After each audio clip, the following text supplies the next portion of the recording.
안녕하세요. 오늘은 함께 같이 책을 좀 읽어보는 시간을 가지려고 합니다. 정유경 작가님의 그래도 함께여도 좋다라는 책입니다. 제 마음을 사로잡았던 글귀를 볼게요. 치매 간병을 힘들게 만든 건 착한 며느리 증후군이었다. 작가님께서는 대가족 안에서 살면서도 혼자서 모든 책임을 다 지고 사셨고 시아버지의 치매 간병 역시 본인이 혼자 다 짊어져야 했습니다. 그 과정에서 느꼈던 개인적인 감정과 생각을 너무 솔직하게 잘 드러내셔가지고요. 저는 이 책을 좀 같이 읽어보면 좋겠다는 생각이 들었습니다. 이 책에서는 주로 치매 간병의 어려움에 대한 이야기도 많이 나와 있는데요. 저는 이 책의 내용 중에서 가족 안에서 케어테이커, 돌보는 자, 그리고 코디펜던트 역할을 하고 있는 분이 어떤 역할을 하고 있는지, 그리고 그 마음의 심정이나 힘듦이 어떤지 그 부분의 내용을 좀 발췌해서 같이 읽어보도록 하겠습니다. 정유경 작가님은 책에서 나르시시스나 코디펜던트라는 용어는 사용하지 않습니다. 그녀는 시부모님으로부터 오랫동안 가스라이팅을 당했다는 사실을 인정하고 있고, 그로 인해 시부모님의 요구나 필요에 즉각적으로 반응하도록 자신이 길들여졌다. 그래서 착한 며느리 증후군을 가지고 있었다고 고백을 하고 있습니다. 작가님은 대가족 안에서 희생하는 맏며느리 역할을 하면서 살았습니다. 시부모님께서 건강하고 잘 나갔을 때에는 시부모님의 눈치를 보며 살아야만 했고, 시아버지가 치매 진단을 받았을 때에는 주 간병인으로 자신의 자유를 모두 반납한 채 살았어야 했습니다. 시아버지를 돌보던 작가님께 누군가 이런 말을 합니다. 복 받을 거란 말이다. 그분은 분명 좋은 의도로 해준 말인 걸 안다. 그러나 나에게 복이라는 것이 찾아올까? 그 복은 오다가 길을 잃고 헤매고 있는 것은 아닐까? 아버님이 치매를 앓기 전에도 별다른 방법이 없었고, 치매를 앓고 있는 중에도 다를 게 없는데 대체 그 복은 어디에 있는 걸까? 성심성의껏 시부모님을 모셨던 작가님에게는 효부라는 굴레가 씌워졌습니다. 하루는 어머님의 친구들이 모이는 개모임에 초대를 받았습니다. 시아버지와 함께 말이죠. 어머니는 다른 분들 앞에서는 불쌍한 배우자로 비춰지길 원했다. 친구분들이 끊임없이 위로해 주기를 바랬다. 늘 받아도 허기진 위로를 받기 원했고, 친구분들 중에서 주인공이 되고 싶어 했다. 그분들은 얘기하다가 화제가 끊기면 효부야, 효부. 그 얘기가 싫다. 효부는 누가 만든 단어일까? 마치 나에게 계속 효부가 되어야만 한다는 말로 들린다. 그 말은 나 같은 입장에 있는 어느 누구도 듣기 싫어하는 말일 것이다. 어머니는 다른 자식에겐 수고했다, 고맙다는 말을 잘 하셨다. 밥 한 끼 사들이러 오는 자식에겐 매번 했던 말. 나는 그 말에 갈증을 느낀 것 같다. 늘 그 말을 듣고 싶었지만 들을 수 없던 지나가 버린 시간들이 떠올랐다. 그 말 한마디를 듣고 싶어서 여기까지 온 걸까? 순간 나를 고통에서 꺼내는 아버님의 목소리가 들린다. 똥 쌌어! 아버님을 모시고 화장실에 간다. 뒤통수에서 누군가 말한다. 세상에, 저런 며느리가 어디 있어? 저 봐, 급하니까 저 맨손으로 똥 주무르는 것 좀 봐. 그 말을 받아서 어머니가 말한다. 쟤는 맨날 코가 막힌대요. 그래서 냄새도 안 나나 봐. 그러니까 저렇게 주무르지. 난 구역질 나서 못해. 물론 어머니의 존재감과 고귀함을 강조하고 싶은 과장이다. 주무른다는 표현이 거스른다. 누구라도 할 수 있다. 안 하려는 것뿐이다. 사실 아버님을 돌봐야 했던 주 양육자는 배우자였던 시어머니였을 겁니다. 하지만 시어머니는 치매에 걸린 남편을 이용하여 자신을 불쌍한 피해자, 희생자의 이미지를 만드는 데만 사용하였고, 모든 책임을 며느리에게 떠넘겼습니다. 부모님께서 건강하셨을 때, 처음에 시집에 막 왔을 때는 이런 상황이었습니다. 아버님은 내가 결혼하는 시점부터 집안 재정비에 돌입하신 것 같았다. 이미 시집살이 각오를 하고 들어왔는데 끊임없이 이 집안 며느리 품위를 강조했다. 그런 그림을 그리기까지 수많은 준비와 연습을 하신 것 같았다. 두 분은 나를 부를 때 손가락을 까딱이고 턱으로 물건을 가리켜 지시했다. 그래, 벙어리 3년, 귀머거리 3년, 장님 3년 해보자.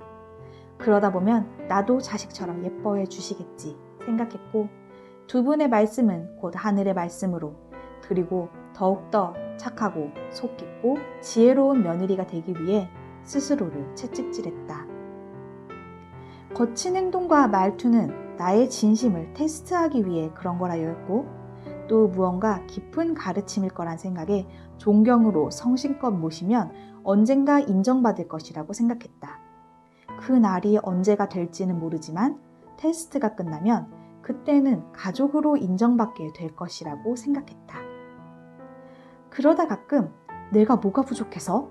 내가 뭘 잘못했기에? 다른 집은 어떻던데?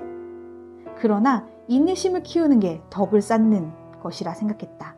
500년 명문가의 자녀교육, 엘리트보다는 사람이 되어라, 섬기는 부모가 자녀를 큰 사람으로 키운다 등을 읽으며 부모에게 최선을 다하고 효도하면 아이들이 뒷모습을 보고 잘 자랄 것이라고 참고 또 참았다.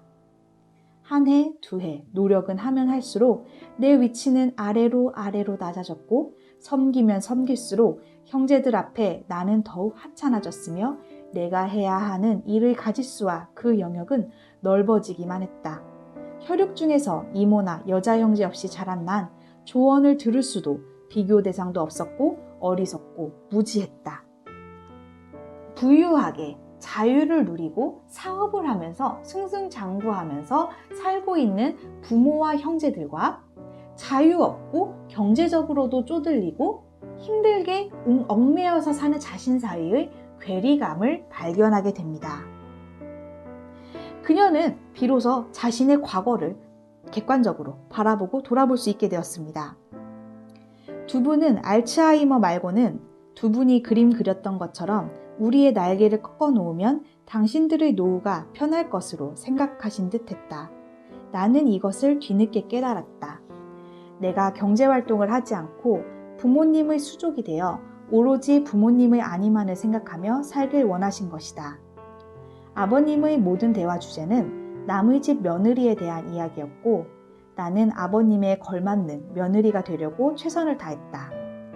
두 분은 우리가 조금이라도 모으면 내놓으라고 하거나 세금고지서를 주며 내라고 했고 우리가 모았던 것을 드리면 땅을 사거나 집을 사곤 다시 되팔며 성과와 흔적을 없앴고 우릴 당신의 손과 발이 되도록 훈련시켜 나갔다. 두 분의 편안한 노후를 위해서는 그분들에게 당신들의 눈빛과 숨소리에도 반응하며 순종하는 자식을 하나 정도 만들어야 했다. 딱한 이기심이다. 재개발로 인해 어린이집을 그만두고 일을 찾으려 할 때 어머니는 남편을 따로 만나 절대로 못하게 해라 던 이유를 뒤늦게 알게 되었다. 그제서야 가방끈 짧은 며느리를 원했던 이유를 알게 되었다. 작가님은 인내하기 위해서 정말 뼈를 깎는 고통을 견디셨습니다. 참 많은 노력을 하셨습니다. 내 휴대폰 배경화면은 몇 년 동안 참을 인이었다. 그렇게 참다 보면 하루하루를 넘기고 한 해, 두 해가 지나가 내 삶이 빨리 끝날 수 있을 것만 같았다. 참긴 참는데 왜 참아야 하는지 생각할 겨를조차 없었다. 결국 그녀는 폭발을 하게 됩니다. 그동안 힘든 것들을 버티며 벼랑 끝을 걷는 고개를 한 것이 한순간에 무너졌다. 왜 힘에 부칠 정도로 참았을까? 그들은 내가 참은 것을 알고 싶어 하지도 않을 것이고 그들의 본능적인 방어로 인해 나의 고통은 절대 모를 것이다. 가족에게 모든 것을 부었지만 식구들은 계속해서 현실, 자신의 희생과 아픔을 외면할 뿐이었습니다. 이 책은 아버님의 간병을 그만두고 나서 1년 후에 쓰여진 원고입니다. 주 돌봄자라는 책임에서 벗어났습니다. 이제 그토록 내가 원하던 것에 집중해보자. 새벽에 눈 뜨면 흘러간 세월의 보상이라도 받고 싶은 듯 딸아이가 쓰던 낡은 백팩을 메고 못다한 미래를 위해 도서관으로 아르바이트 장소로 달려간다. 1년이 지난 지금은 케이크 디자이너와 제과 자격을 취득했다. 지난 25년을 보상이라도 하겠다는 듯 24시간이 부족하게 내 삶을 내 것으로 만들고 디자인하고 있다. 이 나이에 만일 아버님 간병을 하지 않았다면 아직도 시키는 일만 하는 노예로 생을 마감했을 것이다. 고통 속에서 바닥을 치고 발버둥 쳐본 뒤 그토록 원하던 남들이 말하는 지루하고 평범한 일상이라는 걸 얻게 되었다. 하루를 온전히 나를 위해 사용하는 날들이 많아졌다. 누군가 내린 결정에 끌려가지 않을 용기와 여유도 생겼다. 그리고 이제 비로소 그녀는 자기 자신에 대한 연민을 느끼게 됩니다. 나의 손에게, 어깨에, 다리에, 발에게, 나 자신에게, 그리고 내 지나온 시간들에게 미안했다. 모두에게 좋은 사람이 되고 싶었던 나는 좋은 엄마, 며느리, 아내이고 싶어서 열심히 노력했지만 그것은 스스로 노예가 되기 위한 것이었다. 그것이 권위적인 시부모님과 퍼즐 조각처럼 딱 맞아떨어졌으며 긴 세월을 버티다가 옮아서 터져버린 것이다. 나는 아르바이트가 끝나도 도서관에서 밤늦게까지 책을 읽어댔다. 그리고 반드시 성공해서 보란듯이 살 것이라는 말을 가슴에 새겼다. 억울함과 분함이 나를 정복했을 때 방향을 틀면 열정이 된다는 것을 느꼈다. 이미 늦은 나이에 꿈을 꾸고 아기를 돌보고 베이킹을 배우고 상담을 받고 심리책을 읽으니 좋은 경험을 통한 희망이 생기기 시작했다. 사실 천대받게 만든 것도 나였고 원하지 않았지만 내가 그렇게 하도록 나를 던져두었다. 나 스스로 부모님의 노예, 시월드의 노예가 되도록 했다. 나를 내버려 둔 채 자학과 불평만 하지 말고 스스로 나를 구했어야 했다. 이제 이 책을 읽으신 분들이 많이 속이 너무 답답했다. 정말 막 왜 한 소리 못하냐, 왜 큰 소리 못하냐, 왜 당하고만 사냐, 막 고구마 100개 먹은 것 같다. 이 책을 읽으면서 그런 리뷰를 남겨주신 걸 많이 봤어요. 작가님을 모시고 저희가 한번 줌 강의를 했었죠. 그래서 그때 이 책의 이후의 삶의 이야기를 좀 해주셨어요. 작가님의 이야기는 여기서 끝이 아니라 계속해서 나아갈 것이라고 생각을 합니다. 이 책이 어떤 탈출의 구체적인 가이드를 제시해주지는 않습니다. 하지만 이런 가정 안에서 얽혀 있으면서 다른 사람을 돌보고 자기 자신과 그리고 나의 자녀들을 희생하면서 시부모님과 형제들을 돌봤었던 그런 맏며느리의 이야기를 보실 수가 있습니다. 그런 삶을 살아오신 분들에게도 많은 공감이 될 것 같고요. 그리고 또 가족분들 중에서 치매에 걸리신 분이 있어서 치매 간병에 대한 이야기가 필요하신 분들이라면 그 내용도 굉장히 상당 분량이 있으니까요. 읽어보시면 좋을 것 같습니다. 저는 마지막으로 이 말을 덧붙이고 싶어요. 이제 우리의 시간과 에너지는 우리의 것입니다.